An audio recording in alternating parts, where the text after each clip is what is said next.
You're listening to the N2K Space Network.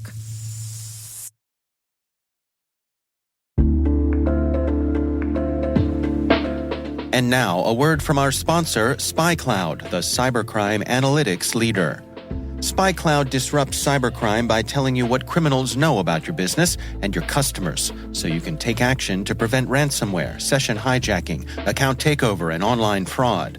SpyCloud constantly recaptures and analyzes new data from the criminal underground, including credentials, session cookies, and PII siphoned from malware-infected devices. With knowledge of the specific exposed data criminals have in hand from InfoStealer malware on managed and unmanaged devices, security teams can respond with a more efficient and effective process called post-infection remediation that fits seamlessly into existing incident response frameworks. Get SpyCloud's post-infection remediation guide outlining the 7 steps for preventing a malware infection from becoming a full-blown ransomware incident. Visit spycloud.com/cyberwire. That's spycloud.com/cyberwire. And we thank SpyCloud for sponsoring our show.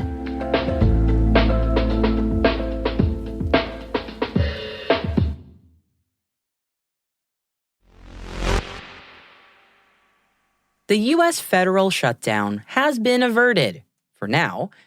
So now there are 43 days and counting for the Senate and House to figure out a long-term solution to their funding. Meanwhile, commercial spaceflight companies can breathe a sigh of relief. The continued resolution also extended the learning period for human spaceflight until January 2024. T-minus 20 seconds to LOS egress. Go for deploy. Today is October 2nd, 2023. I'm Maria Varmazes, and this is T-minus.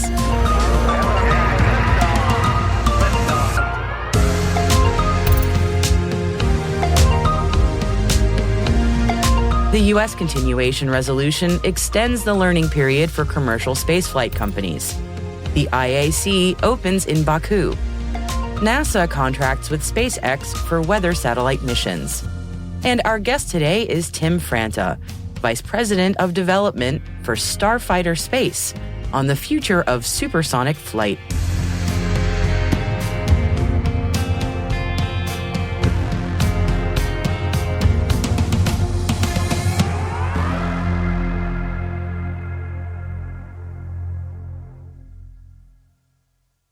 Let's take a look at the intel briefing for this Monday. Little doubt today about what our top story would be. The specter of a U.S. government shutdown has been pushed aside, at least for a few more weeks, in a squeaker on Saturday night. In case you missed it, in last Friday's episode, we briefly chatted with Dan Dumbacher, who is the executive director of AIAA, about the possible repercussions of a federal shutdown on both space and the FAA commercial space learning period. The nutshell? Wouldn't have been great. So we're all glad that the worst-case scenario did not come to pass. Still, we're nervously eyeing November 17th now, as that's the next funding deadline. The learning period has received a 3-month extension until January 1st, 2024, under the continuation resolution. Today marks the opening of the 74th International Astronautical Congress and get-together. This year's conference is being held in Baku, Azerbaijan.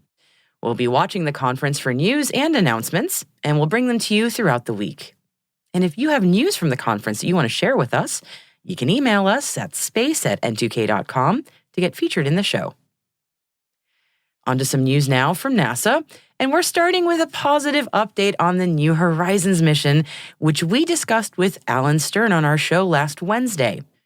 Following a petition led by the National Space Society and calls from former NASA leaders, the U.S. Space Agency has announced an updated plan to continue New Horizons' mission of exploration of the outer solar system.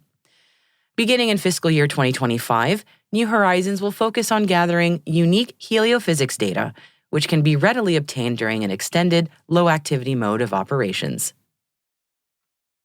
NASA has selected SpaceX's Falcon 9 rocket to provide the launch service for the agency's TRACERS mission. Now, TRACERS stands for Tandem, Reconnection, and Cusp Electrodynamics Reconnaissance Satellites, which will study space weather and how the sun's energy affects Earth's magnetic environment, or magnetosphere. The TRACERS mission is led by the University of Iowa, with partners at the Southwest Research Institute and Millennium Space Systems. The mission has a target launch readiness date of July of next year. NASA has also selected 4 small Explorer missions to conduct concept studies aimed at expanding knowledge of the dynamics of the sun. The missions will also look at related phenomena such as coronal mass ejections, aurora, and solar wind to better understand the Sun-Earth connection. Funding and management oversight for these mission concept studies is provided by the Heliophysics Explorers Program, which in turn is managed by the Explorers Program Office at NASA's Goddard Space Flight Center. And you can read about the selected studies by following the link in our show notes. Intuitive Machines has opened its Lunar Production and Operations Center at the Houston Spaceport in Texas. The completed facility is ready to support each of Intuitive Machines' 3 NASA-awarded missions. Intuitive Machines says the Lunar Production and Operations Center serves as the pivotal bridge between the Earth and the Moon, enabling sustainable, safe, and efficient human and robotic space exploration. Intuitive Machines confirmed its first mission lunar lander, Nova-C, will be shipped from the new facility in the coming days ahead of its upcoming launch. The mission to deliver NASA and commercial payloads to the Moon's South Pole marks the first attempted lunar soft landing by the United States since 1972. Speaking of the Moon, the lunar night has set at the Shiv Shakti point, dimming hopes of reviving Chandrayaan-3's Vikram lander and Pragyan rover. The European station in Kourou and ISRO's telemetry, tracking, and command network in Bengaluru had been attempting to revive the duo. The lunar night marks the end to the Indian Space Research Organization's mission at the lunar South Pole, but the space agency is still buoyed by the overall success of Chandrayaan-3. And hot on the heels of India's success on the Moon, the country is now setting its sights once again on the red planet. Indian news sources are reporting that the country is planning a second Mars orbiter mission, or MOM-2, which would carry 4 payloads. According to the mission document, payloads will include a Mars orbit dust experiment, a radio occultation experiment, an energetic ion spectrometer, and a Langmuir probe and electric field experiment. But there's no details yet on when MOM-2 will launch. And this next story is definitely appropriate for the Mid-Autumn Moon Festival, as China is setting its plans for its next lunar mission. First up is a launch of their newly developed relay satellite Chuiqiao-2, which means Magpie Bridge 2. The China National Space Administration says it plans to launch the vehicle in the first half of 2024 to support communications for its next lunar mission, Chang'e 6.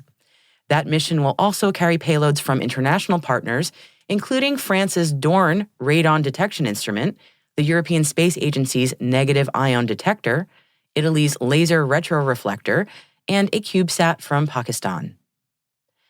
And congrats to China's Chang'e 5 mission team, who have been honored by the International Academy of Astronautics for their work in returning lunar samples from the Moon. The team won laurels for team achievement, which is the highest award presented by the IAA at the annual gathering ahead of the IAC in Baku. The UK Space Agency is inviting applications for UK support for the European Space Agency's Competitiveness and Growth Program. This call is open to all commercial technology, product, and service developments within satellite telecommunication in the UK. More details can be found following the link in our show notes.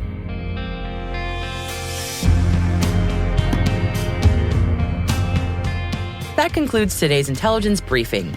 But as always, you'll find links to further reading on all the stories that we've mentioned in our show notes. We've also included an op-ed from Skyrora's CEO on creating a new launch hub in Scotland. You'll find all the links and more at space.n2k.com. Hey T-Minus crew, every Monday we produce a written intelligence roundup, and it's called Signals and Space. So if you happen to miss any T-Minus episodes, no judgment, it happens. This strategic intelligence product will get you up to speed in the fastest way possible. It's all signal, no noise. You can sign up for Signals and Space in our show notes or at space.n2k.com.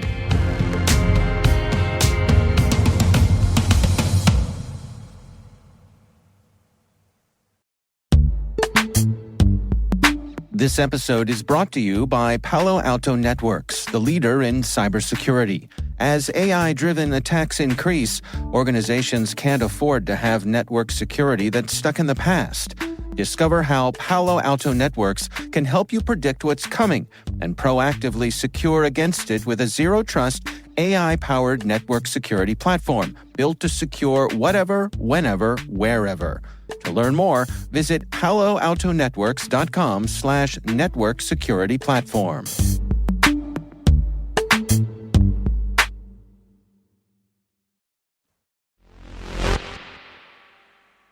Our guest today is Tim Franta, Vice President of Development for Starfighters Space. Tim started our conversation by giving me an explainer on what the company does. We are a very unique company. We have a fleet of F-104 aircraft, which, even though they were designed in the 50s, still hold most of the world records for speed and altitude. And from that, we had the capability of being able to test payloads for space at high altitude and high speed. And also this next year, we'll be launching rockets to suborbital space. So a fleet of starfighters is such a cool idea just on its own. Like, that's really cool. And they are supersonic. And I know, and I was looking at your company website, and it sounds like hypersonics is also something that Starfighter Space is looking at for sort of the near to long term. Can you tell me a little bit about that? Sure. There's a couple of reasons for that. One, the U.S. has fallen behind in hypersonic development. Pretty much in 2017, we were ahead. And then China and Russia have caught up and surpassed. As a matter of fact, Russia has fired at least 5 hypersonic missiles into the Ukraine, one of which was specifically targeted for the Ukrainian Air Force spare parts. So it is very crucial. And the reason why hypersonics is so dangerous is you don't have time to respond. They go so fast. They go at least a minimum of 5 times the speed of sound. And so you do not have time to react. Your first is usually the impact is when you know it hit. So for starfighters, we can fly to Mach 2. We're the only commercial fleet in the world that can fly sustained Mach 2. Usually when we show the list of entities that are capable of that, it's like China, the United States, France, Great Britain, and about number 8 or 9 is starfighters. So it's a very unique capability. So even if we launch a relatively slow rocket, a Mach 4, Mach 5 small suborbital rocket, if we launch it through the atmosphere, because we're already going Mach 2, it'll go greater than Mach 5. So therefore, we're a test bed for a hypersonic platform. One of the big differences between us and other companies, everyone's concerned about launch, and launch is important, but we also consider ourselves a test bed because we can fly the profile of most rockets the first 30 seconds to a minute of launch for high altitude, high G. I mean, we can be at 30,000 feet and really close to 30 seconds. It's quite a flight. So we can test transponders, termination flight systems, opticals, whatever they need for a rocket. So we're unlike other companies because we'll test components and units of bigger companies. And because it's much cheaper to fly on an F-104 and test it before you send up on a $250 million satellite. Yeah, I was just going to say that cost savings is amazing. And that is certainly a really key differentiator for you, and certainly something that jet launch differentiates itself in general. So I'm very curious about, so you mentioned a few use cases as you're thinking about the long term for the different types of payloads. Any thoughts on sort of ideal use cases there or what you're looking at specifically? We can test most any component of a payload. And another thing that separates us from other companies is that when we launch to suborbital space and eventually to low Earth orbit, we are at this small size because the F-104 can only carry so much payload. So most companies had the capability of doing that, such as Rocket Lab and SpaceX. People forget there was a Falcon 1. That was so long ago. But there was a Falcon 1. Everyone has gone who had small payloads, have increased to medium at the minimum. And now Starfighters and Rocket Lab bunch them all together. But we could fly single-use payloads. A lot of that is for testing, again, because it's much easier to test and much cheaper to test than to put all your eggs in one basket. But it's the same type of payloads, optical, testing a thruster. It's the same thing everyone else does. Imaging is very important. And also for us, we can get some pretty good times for zero-G. So on our first vehicle, hopefully in the not too distant future, you'll get about 15 minutes of good zero-G. While Elon is making the biggest rocket to get to space, we are literally making the smallest rocket to get to space. And the market can cover that. And there's reasons to have the smaller end. A lot of people thought the limitations of the F-104 was a burden. No, it's an envelope. And it is great to know the frame you can work with, how much mass, how much speed you have. I would love to hear a bit about like the long-term vision for the company as well, like how you hope to grow and maybe other ambitions that are going to get folded in there. We are going to stay lean and mean because we fly. We are the flyer launch company. So we have a lot of strategic partners, and so we will stay small. But one of our growth is to, when we have our first successful launch, or actually we have our first 3 successful launches for the SELA. And by the way, SELA stands for Starfighters Innovative Launch Alliance. And the reason we call it Launch Alliance is because we designed for the military, for commercial, for civil, and more importantly, the A at the end is for academic. It's been too expensive for a lot of universities to fly, or they have to wait a long time, or fly in a profile they're not thrilled with because they're a secondary payload. We can design pretty much a cost-effective way for universities and nonprofits.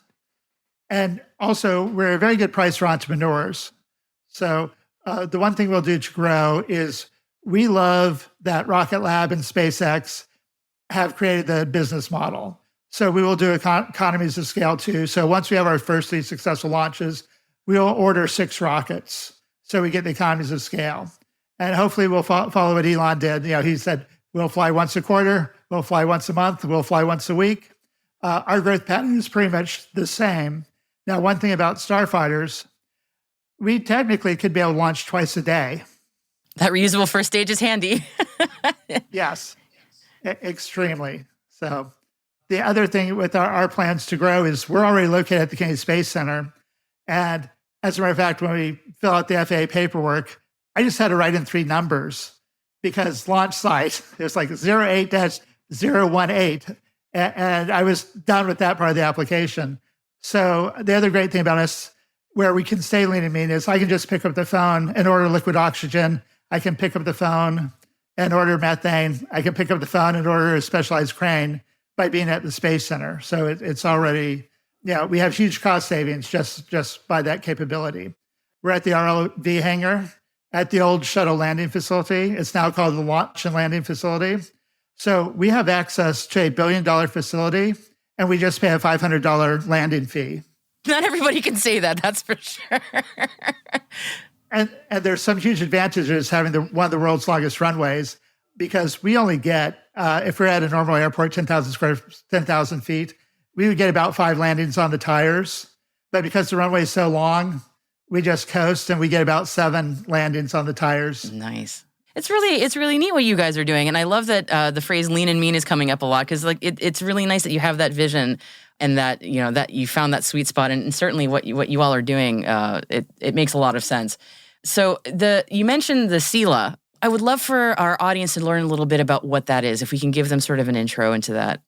Sure. So if any of you look to see what the SELA is, it looks very much like an AMRAAM 120. And the reason for that is because we're smart people. If there is a well-known air surface that has lots of history, use it. So it does look like an AMRAAM 120. And it had been deployed off the F-104. So it looks very similar to AMRAAM 120. And so it would get, our first vehicle will get us to about 117 kilometers and a nice 15 minutes of microgravity. It's to demonstrate all the problems, work out the kinks. Now, we will have perpetual customers for the SELA 1. It's not like we'll do a SELA 1 and get rid of it. So we have some customers who only need 15 minutes of microgravity, need to go up 117 kilometers. SELA 2 is the bigger one, and it's 49% bigger. And we're working out now the holy grail is the mass frac of how much fuel, how much payload, and how much speed the F-104 and altitude can go. So I cannot say precisely because we are not in final design yet, but we're working on the mass frac. And of course, we want to optimize it to go as high and fast and low Earth orbit as possible. But I can share something with you. We will fly out the fleet in about 2035. That's its life expectancy. And we have all the spare parts and everything. But my boss, Rick Swetkoff, the president of the company and the lead test pilot, firmly believes, and the market indicates, there will be a commercial supersonic aircraft. So we will be developing whatever our next vehicle after that is for the follow-on. And we're not going to pick a winner or loser. I mean, there's certain ones that are further ahead, but there will be if not, there could be 2 commercial supersonic vehicles. So you're all smart people in this business. You can figure out, if there's a commercial vehicle, they'll be able to carry more mass. So we're in the black because we don't reinvent things. If it's available commercially, we buy it. I have fights with people. Why are you redesigning a valve? This valve's existed for 50 years and it works. We're not going to redesign it. So we use other services. And if someone's developing another supersonic commercial vehicle, why would we not use it?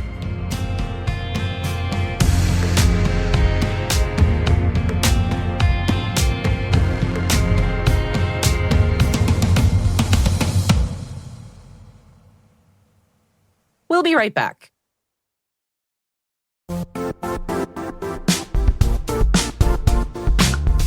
Now, a word from our sponsor, the Johns Hopkins University Information Security Institute, currently seeking qualified applicants for its innovative Master of Science in Security Informatics degree program.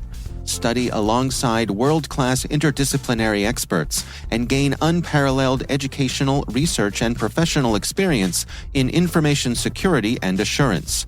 Interested U.S. citizens should consider the National Science Foundation's CyberCore Scholarship for Service program, which covers tuition and a $6,000 annual professional development allowance, as well as providing a $37,000 additional annual stipend. Apply for the scholarship and the fall semester by March 1st. Learn more at cs.jhu.edu/MSSI.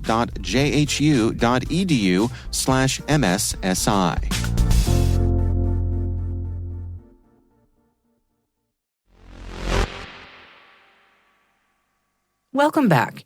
And it's the Mid-Autumn Moon Festival in Chinese culture at the moment, and over the weekend it was also the Moon Viewing Festival in Japan.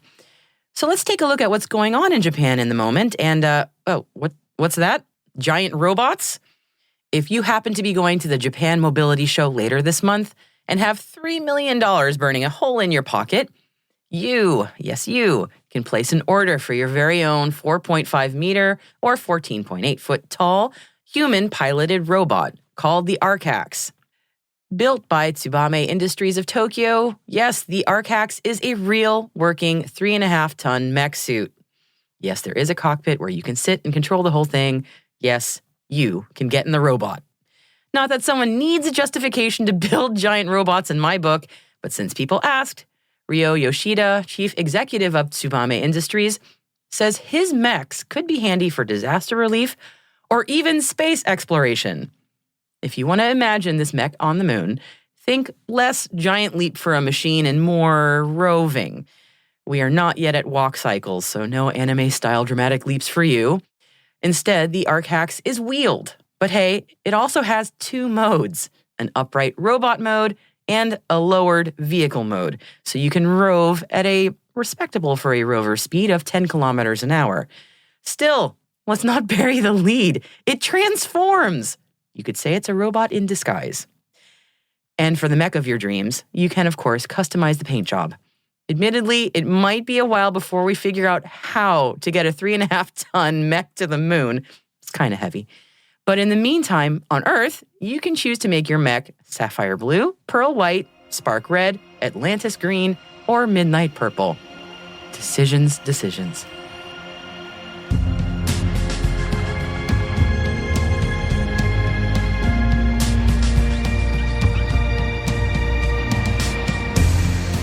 That's it for T-Minus for October 2nd, 2023. For additional resources from today's report, check out our show notes at space.n2k.com. We'd love to know what you think of this podcast. You can email us at space@n2k.com or submit the survey in our show notes. Your feedback ensures that we deliver the information that keeps you a step ahead in the rapidly changing space industry. We're privileged that N2K and podcasts like T-Minus are part of the daily routine of many of the most influential leaders and operators in the public and private sector, from the Fortune 500 to many of the world's preeminent intelligence and law enforcement agencies. N2K Strategic Workforce Intelligence optimizes the value of your biggest investment, your people. We make you smarter about your team while making your team smarter. Learn more at n2k.com. This episode was produced by Alice Carruth, mixing by Elliot Peltzman and Trey Hester, with original music and sound design by Elliot Peltzman. Our executive producer is Brandon Karpf. Our chief intelligence officer is Eric Tillman. And I'm Maria Varmazis. Thanks for listening. We'll see you tomorrow.